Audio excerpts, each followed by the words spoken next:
Dear Hector, there's not much that would get me up at 4 a.m, but I have to say that despite the number of times I've been to fishing harbours, I still enjoy watching the activity.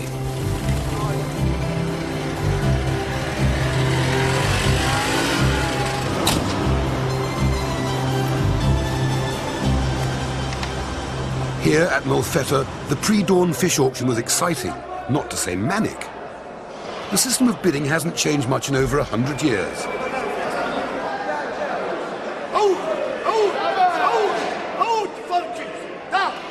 The fish are bought on the knee-jerk instincts of the buyers, and is a highly competitive experience.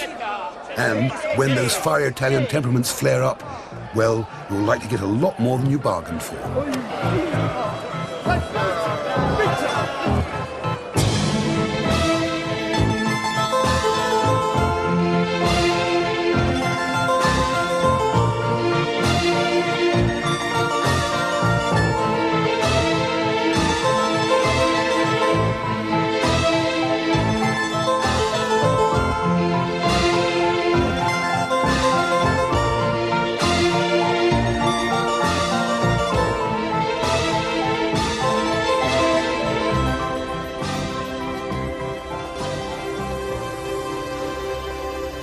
North of Molfetta, you'll find Trani, with its Romanesque cathedral and Swabian castle, built by that other Norman conqueror, Frederick II. Steeped in history, Trani is one of the numerous ports that litter the Puglian coastline. In ancient times, they would have seen the jewels of the Orient coming in en route to the nobility of Europe, and the Crusaders going out to the wars in the Holy Lands.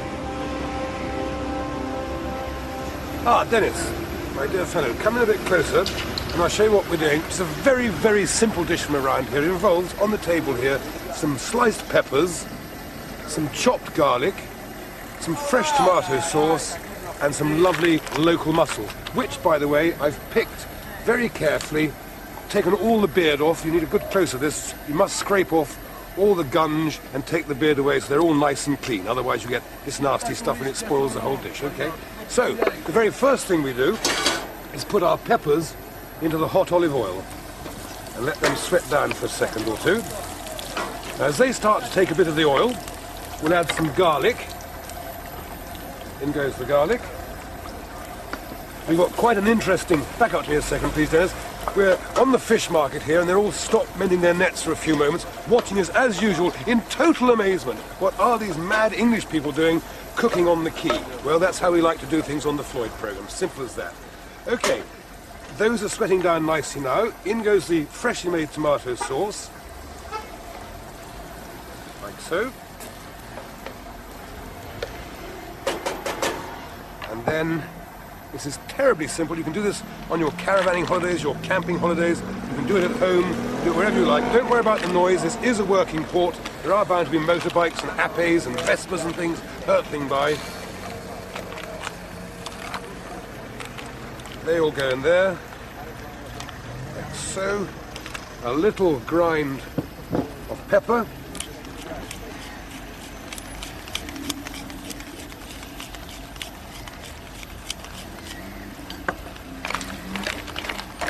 Stir around like so.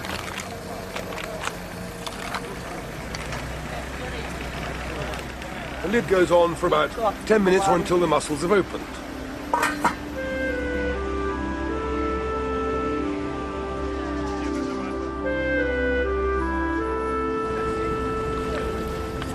Right, Dennis, this should be ready. I've just chopped the parsley for the final flavouring.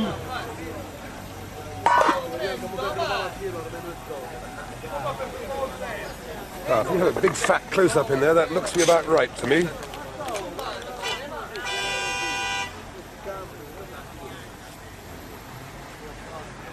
A little bit more pepper. And quite, I think, fabulous mussels. Brilliant.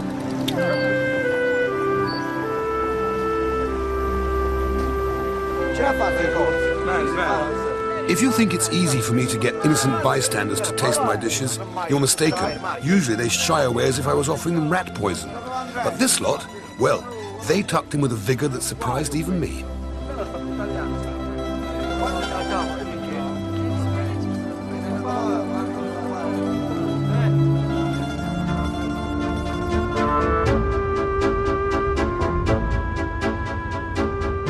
Well, my dear Hector, I quickly found that Puglia, unlike the rest of Italy, is a region of rolling plains. The gently undulating countryside is crisscrossed with dry stone walls that enclose ancient groves of gnarled olive trees. Some of these trees are believed to be over 500 years old. In fact, we found one that was carbon dated at 2,000 years old and have been tended by the same families for generations.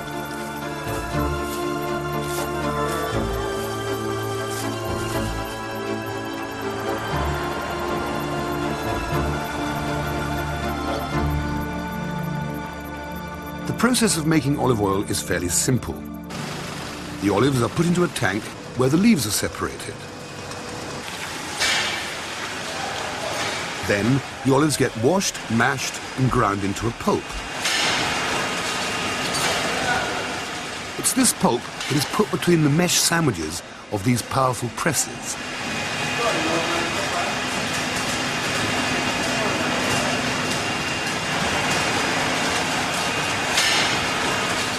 Oil and water is squeezed out, and the water is drained off before the oil is filtered and bottled.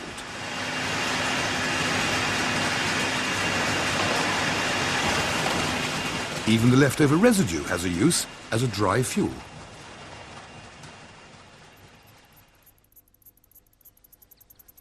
What a perfect moment of tranquility. An olive grove, a wood fire, a piece of country Italian bread, some first-class olive oil drenched over the toast, sprinkled with crunchy sea salt.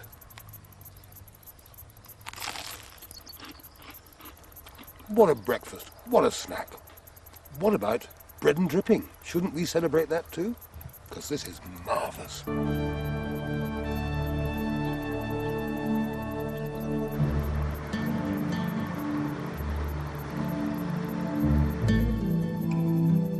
Exploring the countryside south of Bari, I came upon this wonderful fortress farm.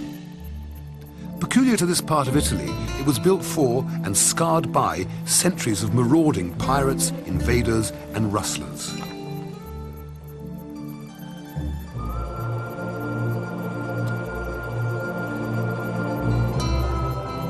In those times of trouble and peril, the farmers had to be totally self-contained. These high walls protected their vegetable gardens, fruit orchards, and vines. The vaults housed the livestock, and when not under attack, their diet would have been supplemented by the abundant game found locally, all of which they gave thanks for. So I thought I'd cook a very simple dish which is absolutely typical of the region. Some rabbit cooked in olive oil with olives and some capers. They call it rabbit alla cacciatoria, hunter's rabbit. Very simple. All we do is pop in some olive oil into the pan, lots of olive oil, finest quality, first pressing virgin olive oil, superb stuff. Okay, let that take a bit of heat. Then we add some bits of rabbit, a couple of bits. Actually genuinely shot this morning, it's as fresh as it can be. Now,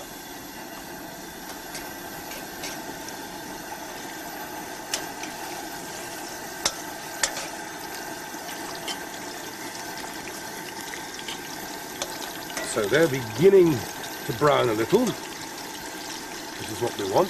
Now, we add some finely chopped onion.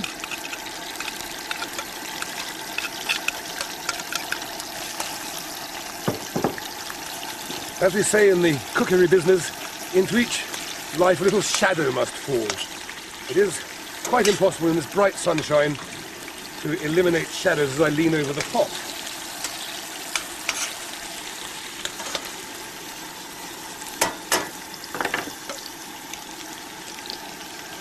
Little pepper, a little salt. It'll take a little more colour.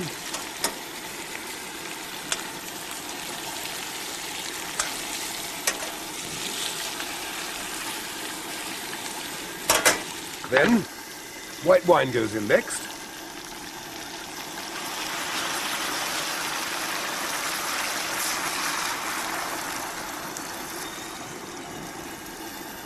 Okay. Then, because this is a free-range rabbit, we've got the wonderful liver and the kidneys to go in to enrich the flavour of the sauce. So we pop those in now.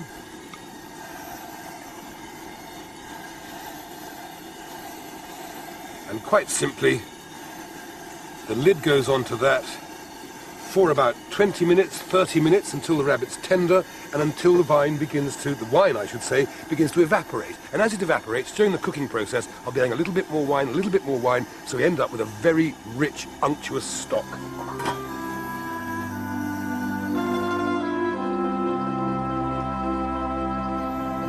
Take the lid off and have a look. Yes, the sauce is beautifully reduced. We just taste it, see how it's going. Well, that's splendid. But to go with the richness of the olive oil, which is amalgamated with the white wine, we want a little acidity, which we're going to get from these superb Italian capers, little nasturtium seeds. As you can see, they're very small, not like the great big ones we often get in England, but they're wonderful. So we'll put a tablespoonful of those in, just to get some, as I say, some acidity against the rich amalgamation of the lovely olive oil and the white wine. Now, final thing for me to do is to chop a little bit of parsley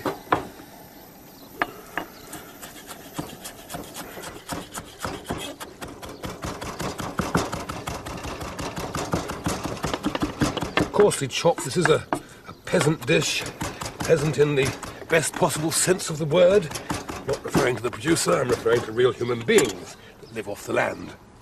A little bit of that on. Little twizzle. Mind your shadow, Floyd, he always says to me afterwards. I can't help it if the sun's shining. There we are. Rabbit alla cacciatore. And although I say it myself, once again, another modest masterpiece back on the pot.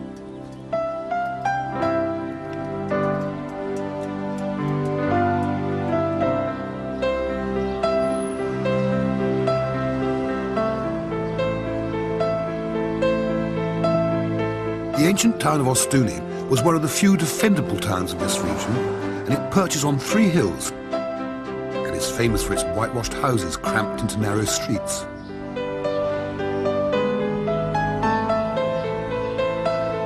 After a period of Roman domination, the courageous people of Ostuni fought a series of long and bloody battles, defending themselves against the invading army of Hannibal.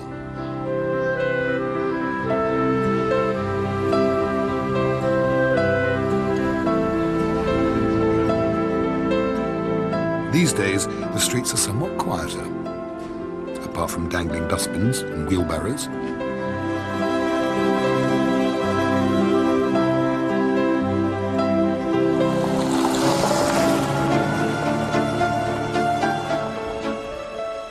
These curious buildings are called trulies. They're sort of nomad tents transformed into stone houses.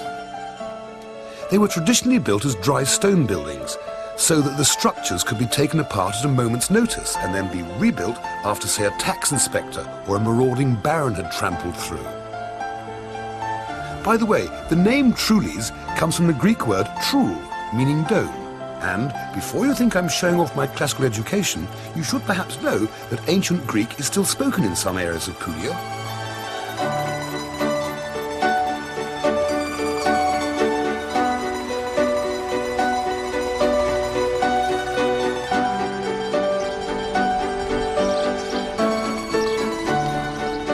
So, my dear Hector, my journey through Puglia started at the coast and has brought me back to the coast.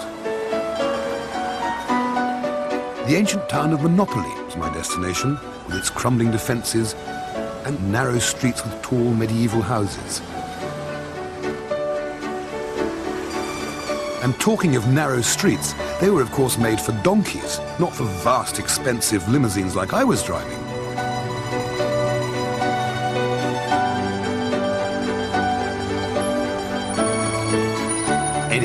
Once you do find your way through the maze of the old quarter, you'll be as captivated as I was by this magical harbour.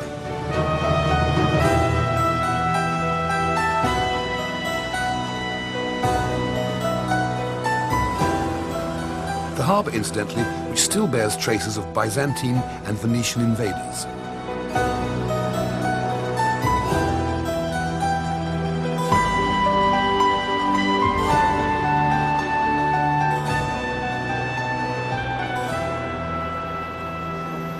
If I'm looking a little tired today, there's a very good reason. I was up all night last night in my hotel room, thumbing through Italian cookery books, looking for some inspiration.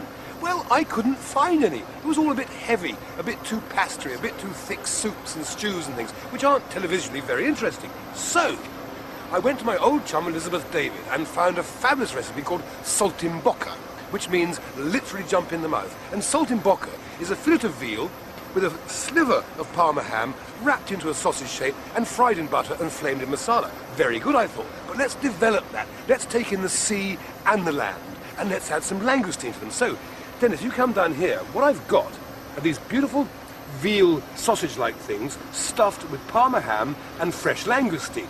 Okay, back up to me for a second. What I did, I got my mallet out and some flour, and I beat one of these fillets of veal out into a very thin shape like that. Very, very thin indeed. Okay, and I have a lovely thin slice of Parma ham, which fits on the top there. Okay. Then a beautiful langoustine tail. This was alive and kicking only minutes ago, and we put that in the middle of that. Then we put a little leaf of sage on there, like so, plus a little bit of pepper. Sorry if there are any shadows here, but the sun is shining and we can't help shadows. A little bit of pepper, and a squeeze of lemon juice, like so. Oh, no pips though, we don't want pips. We fold that like that, and roll it, and roll it, and roll it, and roll it, and then with the aid of a little piqueton, we have our veal paupiette stuffed with Parma ham and langoustine. Right, that's the first phase. Now, one of the things that's always a bit boring in the first part of the cooking sequence is getting the fat to the right temperature. Anyway, here's some butter sizzling away beautifully, so we'll pop our little paupiette straight into there. 1, 2, and 3. We'll brown them nicely all the way around.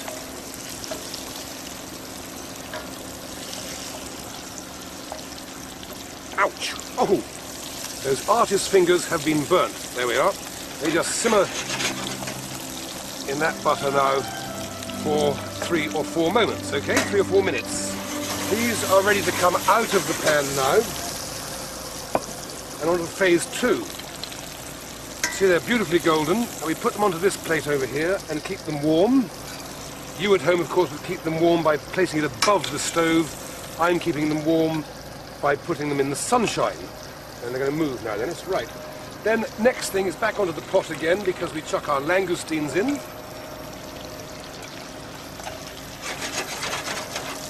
We fry those for just a couple of moments. All seafood should be very slightly undercooked.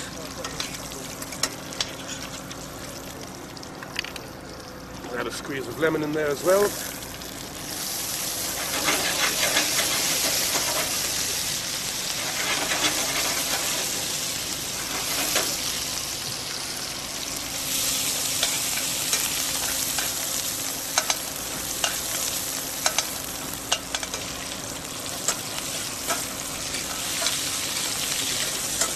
Right, and then,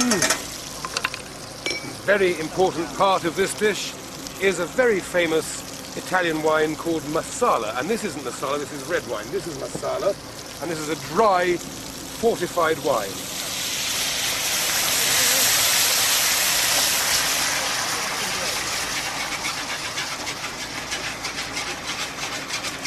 Now, a loving close-up on that while it bubbles away, because we have to reduce that right down.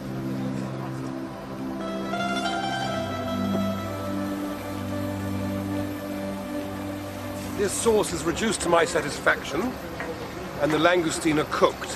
So I'll take the langoustine out of the plate now, out of the pot, and place them in between the little paupiettes of veal. I've taken out the little sticks as well, by the way. Anyway, back over here now, please, onto my sauce, which is beautifully reduced. It's got the juices of the veal in there, the juices of the langoustine in there, and the marsala, of course, and as a finishing, enriching touch, a little dollop of cream.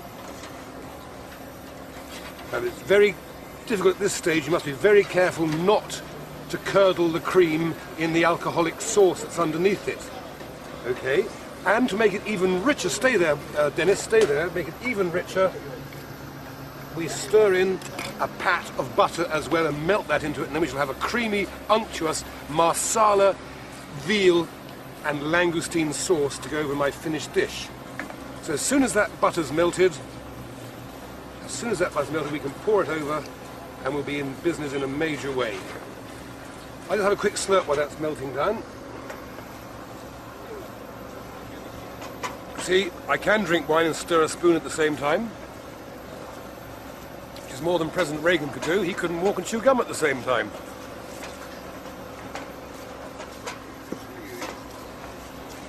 Right, sir. The sauce goes on.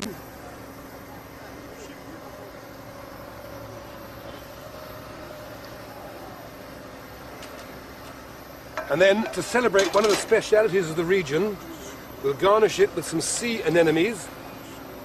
Sea caviar, this is. You just scoop out that little bit of flesh with a spoon. It's exquisite and delicious, highly esteemed. And then, for little piquancy, big fat close-up into there, that's grated lemon and parsley, fresh lemon thyme. There's one of the workers driving off just at the right moment. We've got enough noise here already with boats chugging away in the background, motorbikes, the whole lot. Oh, life is so hard, isn't it? Anyway, there we are. That, for me, is my interpretation of Puglia on a plate. Thank you. Thank you very much. Absolutely brilliant. Okay. So, over here, Dennis. Okay, Dennis. It's amazing, isn't it, how a few well-placed lira can bring a smile to people's faces? Very good.